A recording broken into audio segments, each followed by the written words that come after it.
Hey, this is Brad with WTI.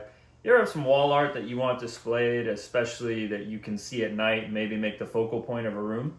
Well, that's where these 16-inch rechargeable picture lights with remote come in really handy. So what we like about them is that we were able to install them really easily. When we looked at them, they were really sleek and rounded off. They didn't have really sharp edges and things like that, which kind of fit in with the look that we were going for. What's nice is we bought two of them and they came with their own separate remotes, but they both work off one remote if you want them to, and then you have a spare remote, which is kind of cool. It's got different intensities, it's got different colors of the lights. You can make it bright or more warm.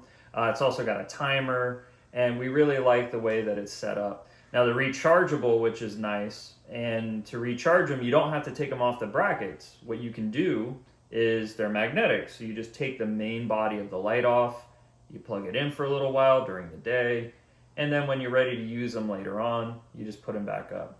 The charge time has been really nice on them as well because we've charged them once and we haven't had to recharge them yet. That's what we really like about these 16-inch rechargeable picture lights, and that's my point of view.